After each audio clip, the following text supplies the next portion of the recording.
भाइयों और बहनों, राष्ट्रपति जी ने आपातकाल की घोषणा की है। इससे आतंकित होने का कोई कारण नहीं है। आप सभी गहरे और व्यापक षड्यंत्र से अवगत होंगे जो उस समय से रचा जा रहा है।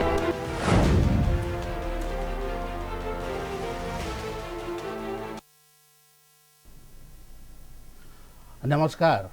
आज हम आपको लेकर चलेंगे 51 साल पुराने उस घटनाक्रम 25 जून 1975 की उस रात में, जब देश में लोकतंत्र का सूरज अगले दिन से ही निकलने नहीं दिया गया। पूरे देश में ऐसी अमावस्या फैली जो 21 महीनों तक चली। 25 जून की उस आधी रात को तत्कालीन प्रधानमंत्री श्रीमती इंदिरा गांधी ने पूरे देश में आपातकाल की घोषणा कर दी थी। सरकार की ओर से कहा गया था कि लोकतंत्र बचाने के लिए इमरजेंसी जरूरी है। वैसे मित्रों, ये जुमला अच्छा है। जब कुछ समझ ना आए तो कह दो देश खतरे में है, लोकतंत्र खतरे में है। इमरजेंसी की घोषणा के बाद तमाम नागरिक स्वतंत्रताएं निलंबित कर दी गई। विपक्षी नेताओं को, जिनमें जयप्रकाश नारायण, अटल बिहारी वाजपेयी, लाल कृष्ण आडवाणी, मोरारजी देसाई जैसे बड़े नाम शामिल थे, उन सबको गिरफ्तार कर लिया गया। प्रेस पर कठोर प्रतिबंध लगाए गए और संविधान की शक्तियां कार्यपालिका के हाथों में केंद्रित हो गई। अगले 21 महीनों तक भारत तकनीकी रूप से तो लोकतांत्रिक देश बना रहा, लेकिन उसकी लोकतांत्रिक व्यवस्था पूरी तरह छिन्न भिन्न हो गई। तो आज मुद्दे की बात में हम चर्चा करेंगे, इंदिरा गांधी ने क्यों लगाई इमरजेंसी। और मित्रों, आपके साथ हूं मैं मनोज बेसारिया।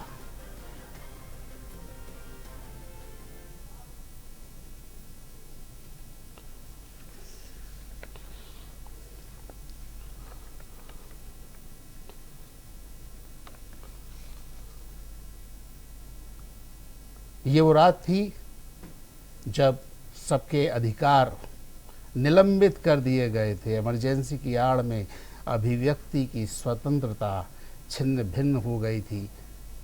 देश के अंदर अचानक जैसे अमावस्या घेर आई हो, बड़े बड़े नेताओं को जेल में बंद कर दिया गया। पुलिस प्रशासन का उत्पीड़न बढ़ गया। आम नागरिक सभाओं को करने पर रोक लगा दी गई। 25 जून 1975 की वो काली रात, जब पूरे देश ने इमरजेंसी को देखा, पहली बार देखा।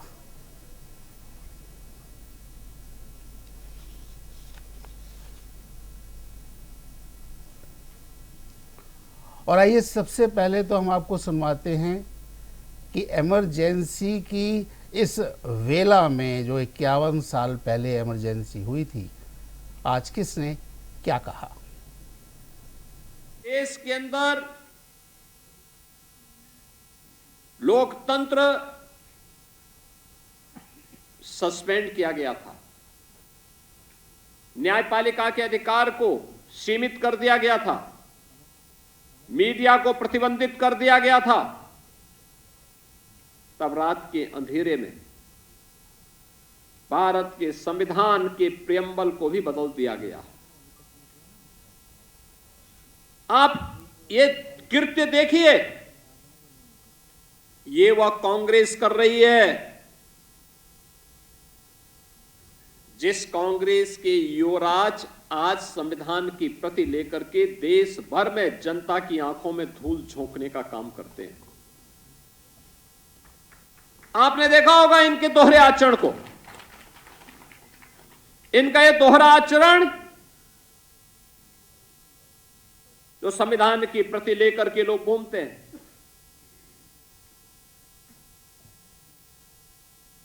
जनता की आंखों में धूल झोंकने का काम करते हैं।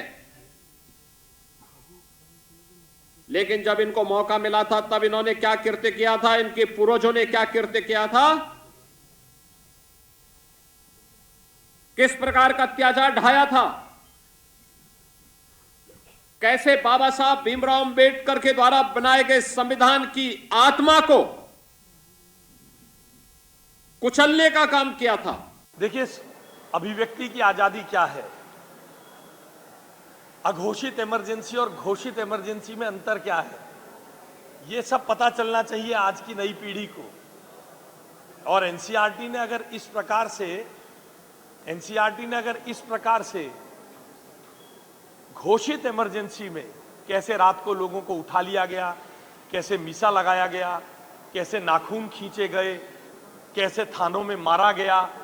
ये कांग्रेस पार्टी को देश की जनता से माफी मांगनी चाहिए। आजादी के बाद कांग्रेस पार्टी ने जिस ढंग से देश की जनता के मौलिक अधिकारों पर कुठाराघात करके केवल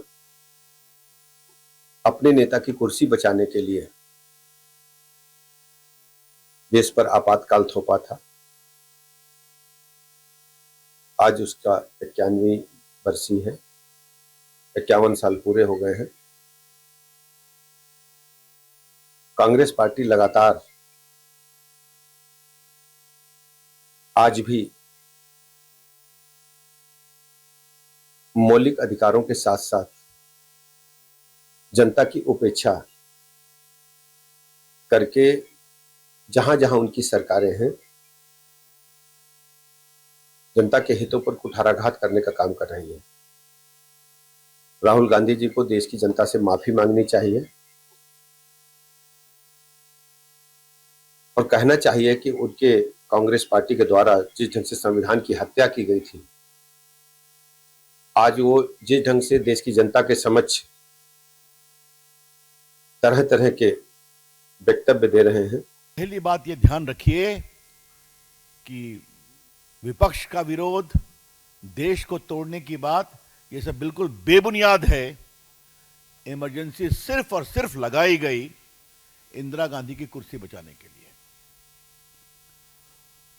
पूरे विपक्ष के लोग गिरफ्तार कर लिए गए, मैं उसकी चर्चा करूंगा। लेकिन आज मैं 50 साल पूरे हो रहे हैं, तो मैं आप लोगों को और आपके माध्यम से देश को बताना चाहूंगा कि सारे संवैधानिक जो संस्थान हैं उसको किस तरह से एब्यूज किया गया।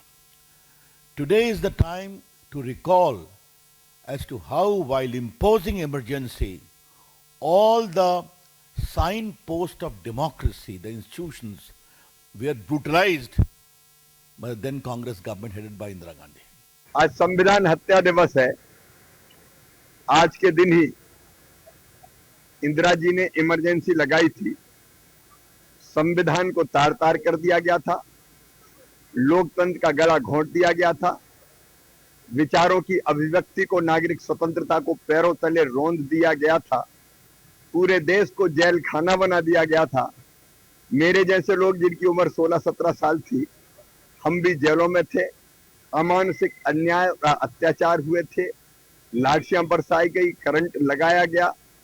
वो सचमुच में काले दिन थे। लेकिन ये भारत की जनता को मैं प्रणाम करता हूं, लोकतंत्र सेनानियों को जिनने लड़ाई लड़ी लोकतंत्र को फिर से पुनर्स्थापित करने के लिए, और उन्हीं के कारण फिर से लोकतंत्र की स्थापना हुई।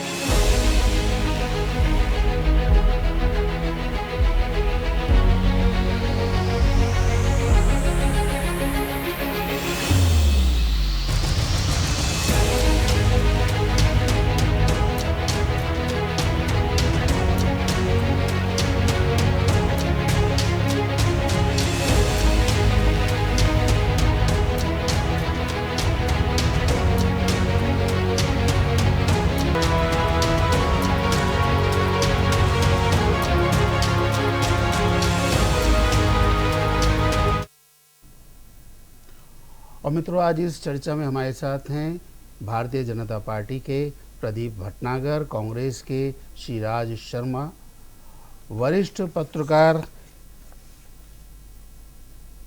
डॉक्टर हेमंत गुप्ता और अभिषेक अहलावत जी, राजनीतिक विशेषज्ञ। आप सभी का स्वागत है मुद्दे की बात में। तो सबसे पहले बात मैं कांग्रेस के प्रतिनिधि से करना चाहूँगा। राज शर्मा जी हमारे साथ हैं कांग्रेस के। राज जी, अभी तमाम बीजेपी के नेताओं ने अपनी अपनी बात कही है और जो उसका लुब्बो लुबाब है वो यही है कि कांग्रेस को खेद जताना चाहिए।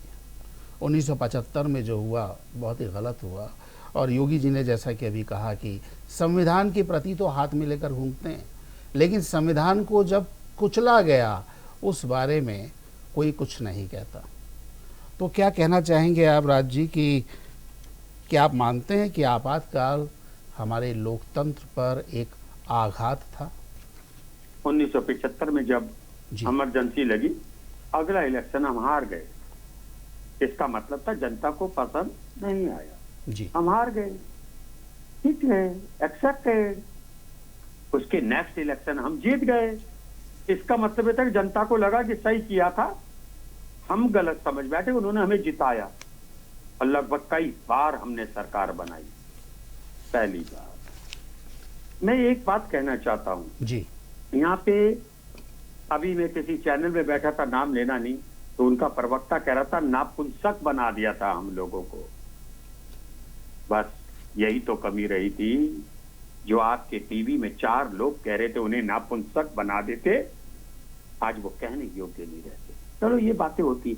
अब दूसरी बात, मेरे नेता राहुल गांधी जी ने इस बात को माना कि गलती हुई इमरजेंसी लगाकर। रानी हूँ और तो बनूंगी, और वही काम हुआ। मगर इमरजेंसी जिस हिसाब से लगाई गई और कलंक देश में आज भी है, और वो आज भी जो उस टाइम के बुजुर्ग वर्ग जो जेल गए वो आज भी उस रूह को कांप जाते हैं कि जेल के अंदर राष्ट्र स्वयं सेवा संघ के संघ, भाजपा के, जनता पार्टी के जो कार्यकर्ता थे जो इनके विरोध में उठे, जयप्रकाश नारायण जैसे, उनको कितनी यातनाएं जेल में इंदिरा जी ने दिलवाई, यहाँ तक कि प्रेस को भी गुलाम बना लिया। और तो छोड़िए, राष्ट्रपति जी जैसे पद को इन्होंने जूती के पैर की जूती बना लिया इन्होंने। ये तो वो लोग हैं, इनकी बराबरी कौन कर सकता है? इनकी मानसिकता की बराबरी कोई नहीं कर सकता है। ये तो वो लोग हैं कि सीज फायर करते हैं और गिफ्ट में बांग्लादेश दे देते हैं जी। इस देश में अगर कलंक लगाने का काम करा कांग्रेस ने करा, आज भी कांग्रेस जो कलंकित करने का काम करे देश में, ये मानसिकता जो कह रहे हैं यहाँ बैठे गुलाम है। जितना ये चिल्ला रहे हैं यहाँ बैठ के पीछे कांग्रेस का, अगर वही मानसिकता इमरजेंसी होती तो इनकी औकात थी, ये इतनी बड़ी मूंछ लेके यहाँ बैठ जाते हैं, कांग्रेस का बैग लगा के बैठ जाते, मगर नहीं, पकड़ के जेल में भारतीय जनता पार्टी की मानसिकता ऐसी नहीं है। आप नहीं है, इनकी आवाज भी नहीं निकलती। जो इतना चिल्ला रहे हैं यहाँ बैठ के, आवाज भी नहीं निकलती अगर इमरजेंसी इनके साथ होती तो ये कहने वाली बात है सरकार को बदनाम करने नहीं अभी, लेकिन आवाज निकल रही है प्रदीप जी। इसका मतलब ये है कि इस समय इमरजेंसी जैसे हालात नहीं है, अभिव्यक्ति की स्वतंत्रता है। क्यों राज जी, आवाज तो निकल ही रही है, आप बोल भी रहे हैं, यानी अभिव्यक्ति की स्वतंत्रता तो है देश में। मनोज जी, प्रदीप जी को समझाए, औकात ना नापे। मेरी औकात में इनकी 7 पुश्ते नहीं आ पाएंगी। देश की सेवा किया हुआ इंसान औकात से बाहर जाएंगे। अगर स्टूडियो में होता इन्हें पकड़ के जेल में डाल देता। मैं सिर्फ एक बात जान जाता हूँ, शर्म नहीं आती? माँ की उम्र को राजकुमारी कहते हो, शर्म नहीं आती?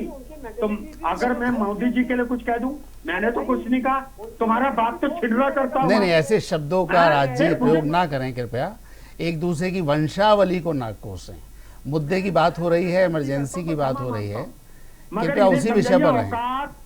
एक मिनट मनोज भाई, औकात तू मुझे पसंद नहीं जी, मैं पढ़ा लिखा इंसान हूँ जी। और इधर सुन लीजिए प्रदीप भाई, आप मर जाओ, भगवान ना करे, शायद घर को देखने वाला नहीं होगा। अगर मैं मर गया, मेरे देश को, देश की, मुझे, मेरे परिवार को देखने वाली सरकार होगी। आप मुझे मत समझो मेरी औकात। कौन सी सरकार होगी? तेलंगाना सरकार होगी या हिमाचल सरकार होगी? अच्छा, आपकी सरकार क्या? देखो ये इमरजेंसी, दिस इज अ भौतिक इमरजेंसी कि आप अपनी समझते हो सरकार। नहीं, मुझे लगता है राज जी, प्रदीप जी, ये इमरजेंसी नहीं है। आप दोनों ही स्वतंत्रता पूर्वक अपनी बात कह पा रहे हैं, तो इमरजेंसी तो हुई नहीं ना राज जी। अच्छा चलिए, उस समय प्रेस के ऊपर भी सेंसरशिप लगा दी गई। आप ये बताइए, क्या इंदिरा गांधी का वो कदम सही था? प्रेस की आज़ादी छीन ली गई थी, बहुत से अखबारों ने उस समय एडिटोरियल को खाली छोड़ दिया था, काला अध्याय था वो, उसको आप मैं क्या जवाब दे रहा हूं। कहां तक मैं जस्टिफाई जवाब दे रहा करेंगे? मेरी जवाब है, जी जब मेरे नेता ने, राहुल गांधी जी ने कह दिया कि वो सरकार का कदम गलत था, जी इसके आगे कोई चीज नहीं बची। क्या प्रधानमंत्री जी के पास, आज के मेरे अभिभावक के पास एक बार ये प्रेस कॉन्फ्रेंस करके कह सकते हैं कि जी। जब ट्रंप ने मुझे कहा you are innocent but somewhere you are a killer, killer ji. Means हत्यारा, हम्म क्या जवाब नहीं दे सकते थे? हम्म और क्या वहां जो 3 मौतें हुई थी उसको जवाब नहीं दे पाए? हम्म क्या मेरे जैसे बच्चे को, मेरे जैसे साधारण इंसान के बच्चे को आप लोग कांवड़ यात्रा में भेजते हो? जी याद रखना प्रदीप भाई, आप मेरे जैसे लोगों के बच्चों को बर्बाद करोगे, आप लोगों का सर्वनाश हो जाएगा। मेलोडी खिलाते हो, सिमरन गिरी करते हो, मेरे देश का प्रधानमंत्री जी। इंदिरा बन जाए, ये मुझे बर्दाश्त नहीं है। देखिए वो तो राजनय था, मेलोडी खिलाना तो ट्रंप जी साहब कहें you are a killer, how dare जी मेरे अभिभावक को किलर कहने की शर्म से मरते नहीं हो यार? कौन है तुम्हारा अभिभावक? शोभा यात्रा निकाल लेते, राहुल गांधी, ट्रंप का पुतला जला देते। हमारे दीदी जी मेहमान नहीं करते। प्रदीप भाई, आप बीडीसी मेंबर नहीं बन सकते, बीडीसी मेंबर राहुल गांधी आप नाबालिग हो, नाबालिग। जिसके अंदर बचपना भरा हुआ है वो राहुल गांधी, जिसके अंदर तेरी बात नहीं समझ रहे आप तो नाबालिग हो। हमें सुनो ना, अगर आप भारतीय जनता पार्टी की एक औकात है तो राहुल गांधी जी से अपने नेता को पाओ, हिंदुस्तान के मीडिया को बुला के डिबेट करें। अरे जनता है, मैं, मेरा अभिभावक कायर है, मेरा अभिभावक कायर है, मेरा अभिभावक डरपोक है, मेरा अभिभावक नकलची है। चलिए अब मेरा अभिभावक मैंने पक्षीबाज है। आप दोनों का ये वार्तालाप, प्रेममय संवाद सुन लिया, बहुत अच्छी बात है। और रुख करता हूँ, हमारे साथ राजनीतिक विशेषज्ञ हैं डॉक्टर अभिषेक, ये बताइए, ये जो इमरजेंसी लगी 1971 में, Indira Gandhi win win position में थी, बांग्लादेश का निर्माण भी कराया था, तो ऐसा क्या हुआ जो सब डूब गया और 4 साल बाद ही देश की जनता मुखर हो गई, उनके खिलाफ हो गई? ऐसा क्या हुआ? देखिए, इतिहास को हमें बहुत ही ऐसे देखना चाहिए, तथ्यों की तरह जी। ऐसा नहीं कि किसी एक पार्टी के प्रिज्म से देखा जाए या दूसरी पार्टी के प्रिज्म से देखा जाए जी। उस समय जो ग्लोबल घटनाक्रम चल रहे थे और जो देश में घटनाक्रम चल रहे थे, उन्हें हमें देखना चाहिए।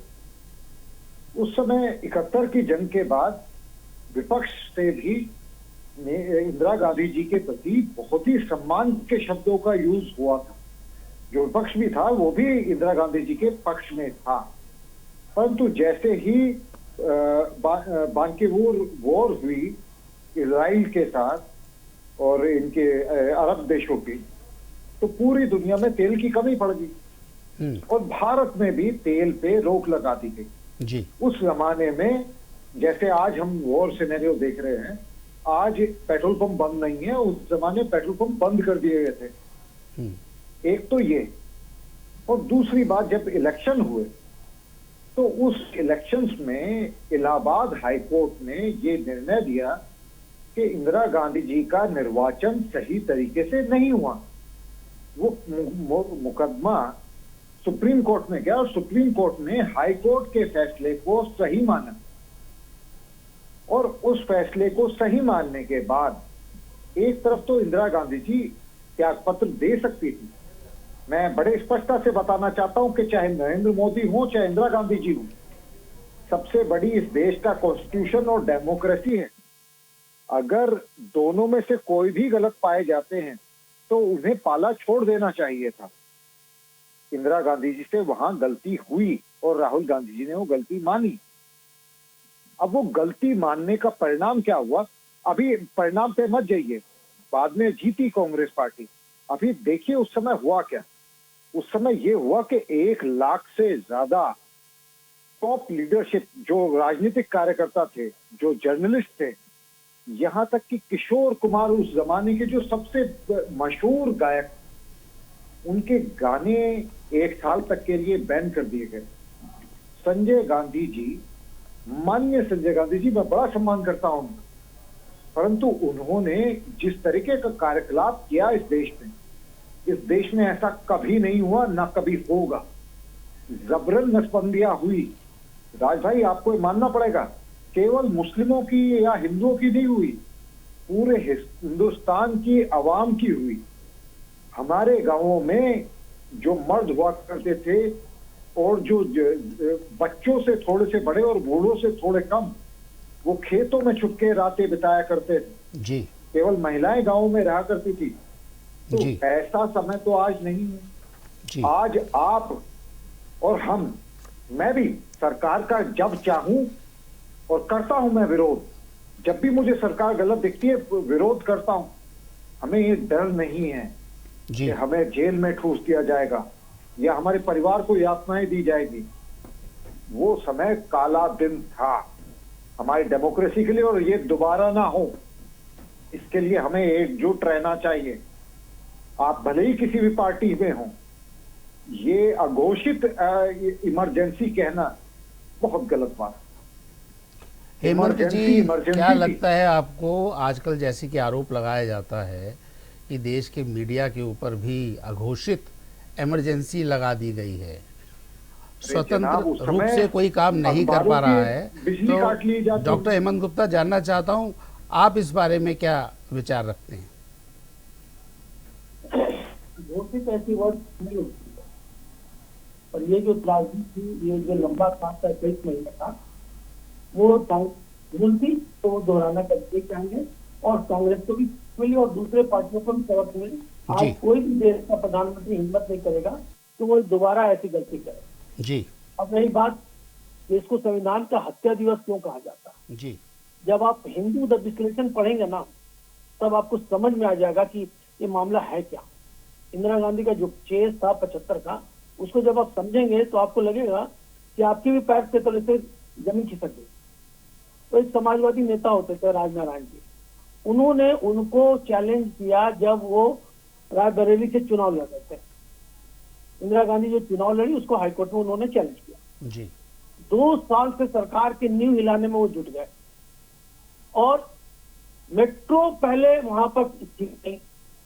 मार्च के महीने में लगभग 3 लाख से 5 लाख लोग राष्ट्रपति का घेराव करने पहुंचे थे। जो हमारी संसद है ना 144 खंभों वाली, वो संसद जो इंदिरा गांधी को बेदखल करने की मांग होने लगी कि सत्ता छोड़ो, सिंहासन छोड़ो, वो लोग आ रहे हैं, ये एक भाषा था।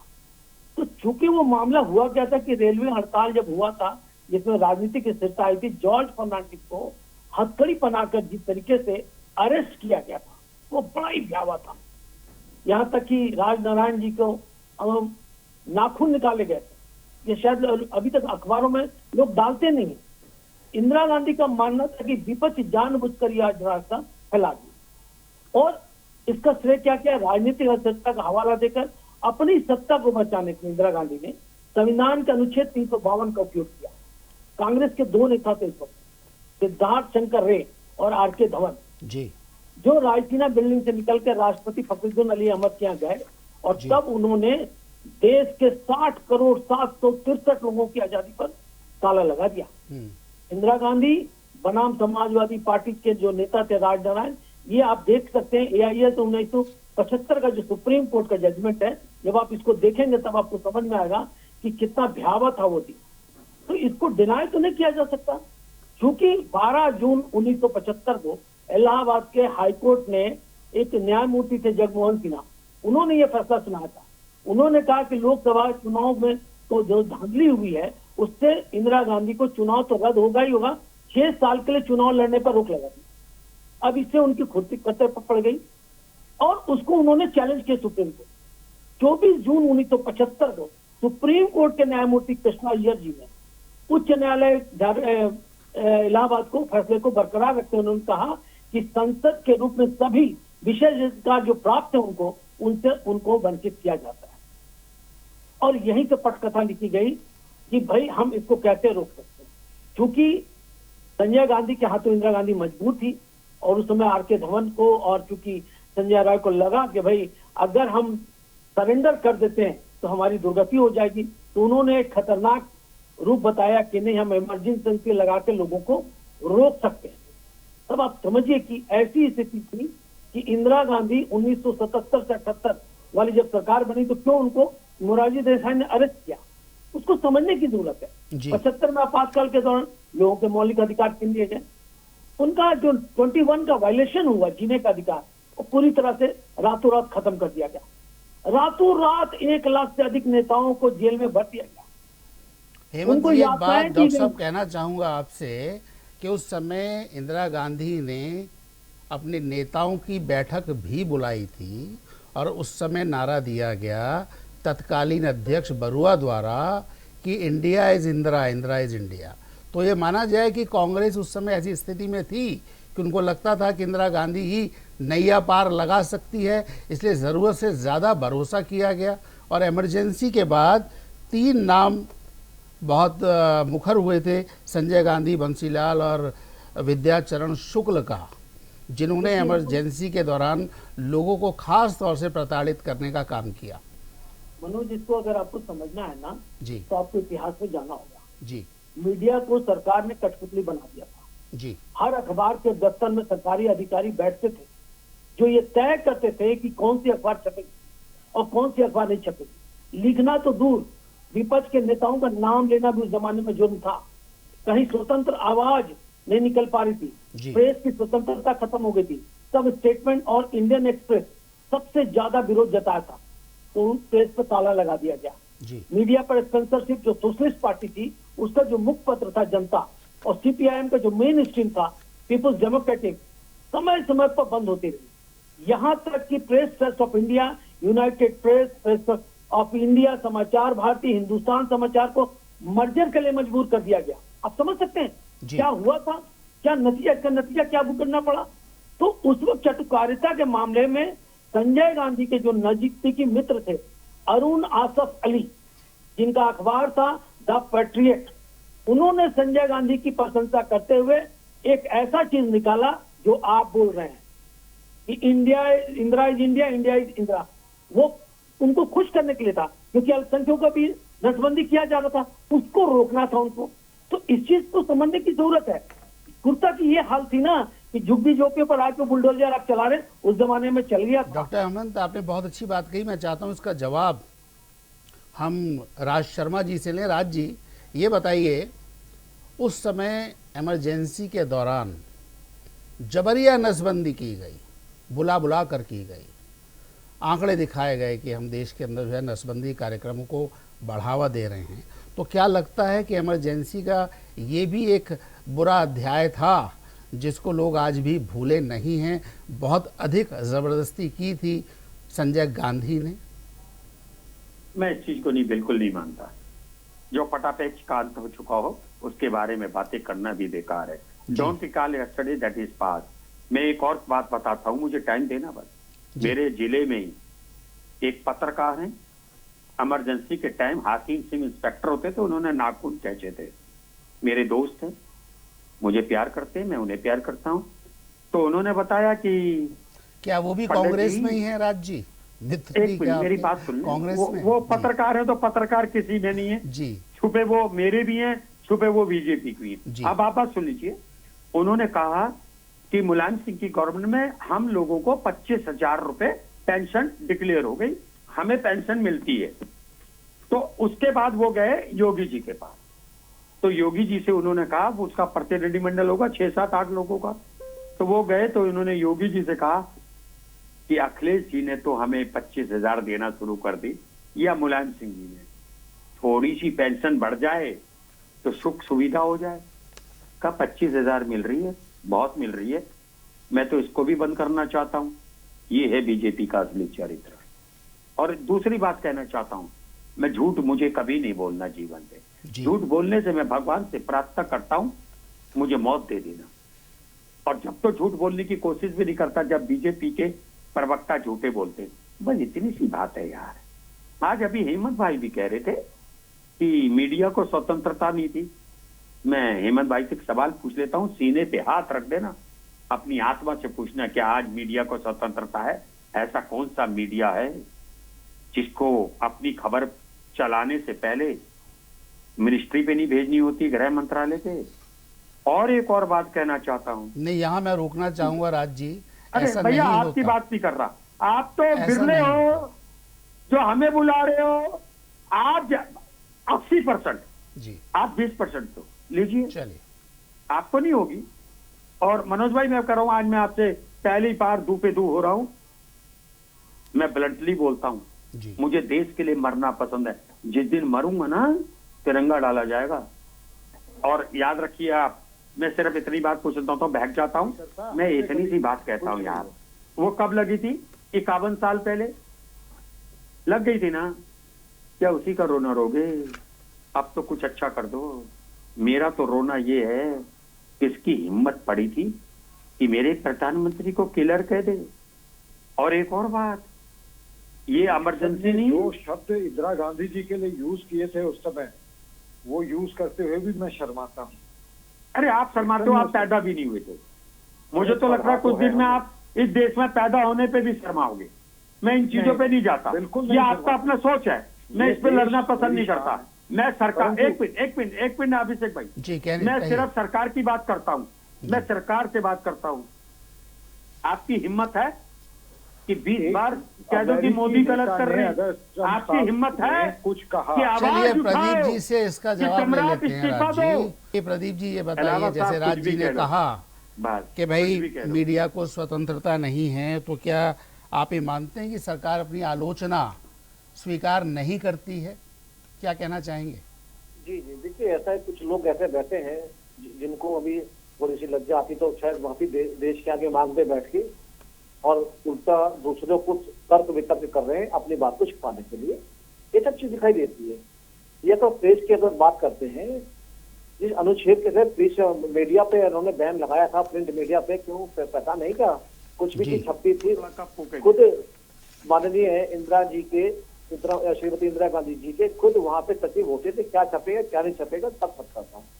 जी आज ही जो बता रहे हैं चीज के बारे में, मीडिया था, गूगल में देख लिया जो गिना चुना मीडिया था। हाँ जी हाँ, गूगल से देखा, बिल्कुल भाई मैं गूगल से देखा। और बताओ। चलिए, ज्ञान तो कहीं से भी लिया जा सकता है ना। अगर गूगल आप देख मुझे लिया नहीं तो बोलने क्या देना। हर्ज है, बताइए। देखिए आप मुझे नहीं बोलने देना आप चाहते। देश को मार दोगे, आपने देश को मार दोगे। राज जी बोलने दीजिए प्रदीप जी को। आज की इस डिबेट में सबसे खूबसूरती यही रही कि आप सभी ने एक दूसरे को सुना है, तो उनको भी कहने दीजिए। क्योंकि अभी मेरा श्रीमान जो बैठे हैं उनको भी चुप करा दिया। अरे इतना अगर लज्जा है तो आप अभी माफी मांगिए और साइलेंट सुनिए। आपके नेताओं ने इस देश को गलाने में, सड़ाने में बहुत बड़ा हाथ करा है। इतना अगर इस देश का अगर विकसित करते होते तो जरूरत ही नहीं थी भारतीय जनता पार्टी की, जरूरत नहीं थी टीएमसी की, जरूरत ही नहीं थी समाजवादी पार्टी की। अगर कांग्रेस इतनी अच्छी होती तो कांग्रेस ने जितने 60 साल 65 साल दलाली करी, जितने कांग्रेसी नेता थे सब के राशन की दुकानें, मिट्टी तेल की दुकानें, सीमेंट का जो सब चीज कांग्रेसियों के पास होता था। और ये आज भी दलाली करते हैं। इनका बस ही चले तो देश को दलाली करके बेच दे। देखिए देखिए देखिए, इतना परेशान है कांग्रेस के तो बैठे हैं श्रीमान, किसी को बोले नहीं दे रहे। मैं तो पूछ रहा हूँ भाई, आप राहुल गांधी तो कौन सा फंड में पैसा आता था चाइना से, वो बताए हम बैठ के। क्योंकि बेचारे देखिए कितना बोल रहे हैं। प्रदीप जी, राज जी, अब रुक करूंगा डॉक्टर अभिषेक से। डॉक्टर अभिषेक, ये बताएं कि उस समय न्यायपालिका की भूमिका, प्रेस की भूमिका, जनता की भूमिका सब लगभग नेपथ्य में चली गई थी, तो आपके अनुसार किस संस्था को सबसे अधिक नुकसान हुआ था इमरजेंसी में? देखिए, उस समय सबसे बड़ा नुकसान हुआ था भारत की डेमोक्रेसी को। जी। और डेमोक्रेसी के जो सबसे बड़ा पिलर है वो है मीडिया। जी। और मीडिया के साथ जो उस समय व्यवहार हुआ जी, वो अपने आप में अद्वितीय है। जी। आज तक ऐसा, जिसे कहते हैं ना घोषित इमरजेंसी आज लगी हुई है। मैं क्षमा चाहूंगा, राज शर्मा जी बड़े भाई हैं मेरे, मैं उनका बड़ा सम्मान करता हूँ, परंतु हकीकत यह है कि हम लोग, मैं स्वयं कल ही की डिबेट में बीजेपी के साथ इतनी मेरी लड़ाई हुई और बीजेपी के प्रवक्ता के साथ बहुत लड़ाई हुई, वो मुझे कांग्रेस का प्रवक्ता कहने लग गया। परंतु अगर वो समय होता तो आज मैं जेल में होता। जी। आज ऐसा समय नहीं है, ना राज शर्मा जेल जा रहे, ना अभिषेक अलावा जो जेल जा रहा है जी। उस समय तो किशोर कुमार जैसा लोकप्रिय गायक, उसको बैन कर दिया गया था, उसके गीत विविध भारती पे बजाए नहीं जाते थे। आप ये समझिए कि जो फिल्म बनाने वाले, जो इंदिरा गांधी जी या संजय गांधी जी से इतर बातें करते थे, उनकी फिल्में रिलीज नहीं होती थी। बड़ी इस पे छोटी सी रिसर्च कर सकते हैं, बहुत आसान से मिल जाएगी। और हालात ये थे, इतने बुरे हालात थे, अगर केवल अल्पसंख्यकों की बात करी जाए जी, तो जामा मस्जिद के आसपास जो झुग्गी झोपड़ियां थी, जो कि प्रोमिनेंटली 100% मुस्लिमों की थी, वो एक रात में ढा दी गई जी। तो आज आप अल्पसंख्यकों को आपके फेवर लेते हुए बात करते हैं, बड़ी शर्म की बात है। उस समय ऐसी अराजकता, डेमोक्रेसी का ऐसा काला दिन, मैं प्रार्थना करूंगा अपने सभी भाइयों से और ईश्वर से भी कि ऐसी अराजकता, ऐसा काला दिन दोबारा ना आए, क्योंकि इंदिरा गांधी जी पुत्र मोह में, माननीय संजय गांधी जी के पुत्र मोह में पूरी तरीके से झुक चुकी थी। डॉक्टर अभिषेक, आपने जहां बात समाप्त की है, वही हो रहा मैं राज जी को वहीं से जोड़ना चाहता हूं। राज जी, क्या आपको लगता है कि ये जो प्रकरण हुआ इमरजेंसी वाला, उससे कांग्रेस की छवि को आघात पहुंचा है और आज भी उसकी भरपाई नहीं हो पा रही है? पहली बात तो मैं ये कह दूं, हम यहाँ 4 लोग बैठे, उसको आपको नहीं कहता। दिक्कत क्या है इस देश की कि हम चारों लोग अपने आप को ज्ञान से ज्यादा बढ़कर मानते हैं। आजकल हम ज्ञानी नहीं है, ज्ञान से भी बढ़कर महाज्ञानी है। और मैं अभिषेक भाई के लिए कहता हूं, जीने का है जिस जमाने में उसी को है, जो मेरा लगता रहे और प्रदीप जी का हो जाए। मुझे नहीं पता, मैं कह रहा इमरजेंसी लगी, गलत लगी जी, मेरे नेता ने कह दिया जी। क्या देश विश्व गुरु इमरजेंसी की बात करके बनेगा? और एक और बात कहता हूं, अभिषेक भाई आपसे कहता हूं, छोटे भाइयों इसलिए पोलाइट होके कहता हूं, क्या ये सच नहीं है कि 80% मीडिया को दबा के रखा है? क्या ये सच नहीं है? तो ठीक है, आप नहीं मानते क्योंकि आपने भाई कह दिया, मैं आपसे कुछ नहीं कहना चाहता। एक और मेरी बात सुन लीजिए, लगता तो मैं भी सिटीजन हूं। क्या आप मुझे सिटीजन मानते हो? आप मानते होंगे। क्या प्रदीप भाई मुझे सिटीजन मानते हैं? मेरी ताकत प्रधानमंत्री के बराबर है वोट में, राष्ट्रपति जी के बराबर है। जिस दिन एमपी होऊंगा 1 वोट से तख्ता पलटने की ताकत रख सकता हूं। मैं सिर्फ इतना जानना चाहता हूं। सोनिया जी ने करा तो था, अरे यार, झोंक तो दिया था। एक तो बदतमीजी से नाम प्रदीप जी, मुझे उनका अभी क्या पागल हो क्या? वक्तव्य पूरा सुन लीजिए। मैं कितने अदब से नाम ले, क्या मतलब यार? कोई बात नहीं, कोई बात नहीं, आप कहिए अपनी बात, आप अपनी पूरी बात कहिए। नंबर नहीं बन सकते, नगर निगम में चपरासी नहीं बन सकते, इतनी औकात होती है। जी राज जी, औकात जैसे शब्दों का प्रयोग ना करें, आप अपनी बात कहिए। मैं इतना कहना चाहता हूँ जी, वह मुझे तो छोटी सी बात है, वह मुझे अच्छा नहीं लगा कि मेरे अभिभावक को किसी देश का प्रेसिडेंट कह दे he is innocent, he looks innocent but he is a killer, how dare. लेकिन क्या राज जी, आपको ये अच्छा लगता है कि आपकी उस समय की अभिभावक रही श्रीमती इंदिरा गांधी ने विपक्ष के लोगों को जेल में बंद किया? क्या ये विपक्ष के साथ अन्याय नहीं था? ये आपको अच्छा लग रहा है? मनोज भाई जी, मेरे नेता ने कह दिया जी, मैं कह रहा हूं वो स्टेप गलत था। मैं मां का चीर हरण नहीं कर सकता, ये कैरेक्टर मेरा नहीं है, ये भारतीय जनता पार्टी का कैरेक्टर होगा। वो मेरे लिए इंदिरा गांधी जी, मैंने वो जमाना देखा और मैं छोटा हुआ करता था। इधर सुन लीजिए, जब मैं छोटा होता तो इंदिरा जी के लिए दुनिया दीवानी होती थी।